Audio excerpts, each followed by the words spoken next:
नमस्कार दोस्तों। तो कैसे हैं आप लोग। आज यानी 24 सितंबर 2021 को एनवीएस का टीजीटी का रिजल्ट आ चुका है। आप यह रिजल्ट एनवीएस की ऑफिशियल साइट पर जाकर चेक कर सकते हैं। जिन कैंडिडेट्स का सिलेक्शन हो गया है उनको बहुत बहुत बधाई, और जिनका सिलेक्शन नहीं हुआ है वो वेटिंग लिस्ट का इंतजार। इस वीडियो के माध्यम से मैं आपके सारे डाउट क्लियर कर दूंगा कि वेटिंग लिस्ट क्या होती है, वेटिंग लिस्ट कब आती है, कितनी लंबी होगी, कितने रैंक तक सिलेक्शन होगा। ये आपके सभी के डाउट्स क्लियर हो जाएंगे। अब जो एनवीएस ने ऑफिशियल साइट पर जो लिस्ट जारी की है उनमें जो कैंडिडेट्स हैं उनके पास जीमेल आएगा। जीमेल में यह बताया जाएगा कि आपको इस तारीख को रिपोर्ट करनी है और आपको यह बताना है कि आप ज्वाइन करना चाहते हो या नहीं। अब जो कैंडिडेट्स ज्वाइन करना चाहते हैं वो ज्वाइन कर लेंगे, उनकी तारीख आ जाएगी कि इतने तारीख को आप इस सेंटर पर जाकर ज्वाइन कर सकते हैं। अब जो कैंडिडेट्स ज्वाइन नहीं करेंगे का क्या मतलब है। इसका मतलब यह है कि अभी कुछ दिनों पहले यूपी और राजस्थान में शिक्षक भर्ती कंप्लीट हुई है का मतलब है उनकी ज्वाइनिंग भी हो चुकी है। यूपी में 69,000 पोस्ट्स 69,000 वैकेंसीज निकली थी असिस्टेंट टीचर की पोस्ट पर। 69,000 अपने आप में एक बहुत बड़ा नंबर है। और राजस्थान में भी कॉलेज लेक्चर की पोस्ट निकली थी तो उसके भी फाइनल सिलेक्शन हो चुके हैं, मतलब उन्हीं की भी ज्वाइनिंग हो चुकी है। तो जो कैंडिडेट्स एनवीएस में जिन्होंने अप्लाई किया था और राजस्थान और यूपी में भी अप्लाई किया था, तो कुछ कैंडिडेट्स हो सकते हैं जिनका सिलेक्शन वहां पे हो गया हो राजस्थान या यूपी में, तो वो एनवीएस ज्वाइन नहीं करेंगे।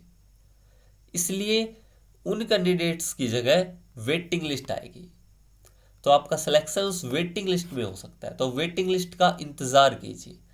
और ये आपका डाउट रहता है वेटिंग लिस्ट कब आएगी, तो लगभग ये वेटिंग लिस्ट 2 या 3 महीने बाद आती है। इसका कोई कंफर्म डेट नहीं होती है, आपको कोई नहीं बता सकता कि आज आएगी, कल आएगी या इतने तारीख को आएगी। तो कम से कम 2 या 3 महीने इंतजार कीजिए। और आपको वेटिंग लिस्ट का नोटिफिकेशन भी एनवीएस की ऑफिशियल साइट के द्वारा ही आएगा। तो यह चिंता मत कीजिए कि जीमेल से आएगा या कैसे आएगा नोटिफिकेशन, नहीं। जो आज नोटिफिकेशन आया है ना जिस साइट पर, उसी साइट पर आपका नोटिफिकेशन आता है कि इतनी वेटिंग लिस्ट आई है, इतने कैंडिडेट्स का वेटिंग में हो गया है। तो कम से कम 2 या 3 महीने आप इंतजार कीजिए और एंजॉय कीजिए, आपका वेटिंग लिस्ट में सिलेक्शन हो सकता है। अब लगभग मैं आपको अंदाजा दे दूं कि वेटिंग लिस्ट में कितने कैंडिडेट्स का हो जाएगा। एग्जैक्ट नंबर्स तो कोई नहीं बता सकता। आप ये यूट्यूब क्वेश्चन पूछना बंद कीजिए कि भाई कितनी वेटिंग लिस्ट आएगी, कितने तक का सिलेक्शन हो सकता है, ये आपको एग्जैक्ट डाटा कोई नहीं बता सकता। बस सब अंदाजा लगाते हैं। तो हमने भी एक अंदाजा लगाया कि अप्रोक्सीमेट 20% वेटिंग लिस्ट आ जाती है। मतलब मान लो 100 कैंडिडेट्स का आज एनवीएस में हो गया है।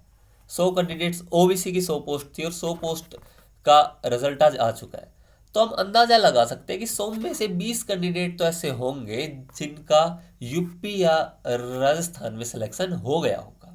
और यूपी और राजस्थान के अलावा भी इन 2 सालों में बहुत वैकेंसीज निकली है इंडिया के हर स्टेट में, और सेंटर वाइज भी बहुत वैकेंसीज निकली है। तो कैंडिडेट्स का सिलेक्शन वहां पर भी हो सकता है। तो जो 100 कैंडिडेट्स जो एनवीएस में जिनका हुआ है उनमें से कम 20 कैंडिडेट तो ऐसे होंगे जिन्होंने और कोई नौकरी ज्वाइन कर ली होगी।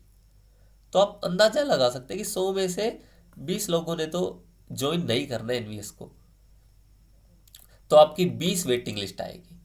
अब देखो, अगर ओबीसी के कैंडिडेट्स ज्वाइन नहीं करते तो वेटिंग लिस्ट भी ओबीसी की आएगी। एससी एसटी के कैंडिडेट्स ज्वाइन नहीं करते तो वेटिंग लिस्ट भी एससी एसटी की ही आएगी। और अगर कोई यूआर अनरिजर्व कैटेगरी से ज्वाइन नहीं करता है तो वेटिंग लिस्ट भी अनरिजर्व कैटेगरी की ही आएगी। ये बात आप ध्यान में रखना और एंजॉय करना। धन्यवाद।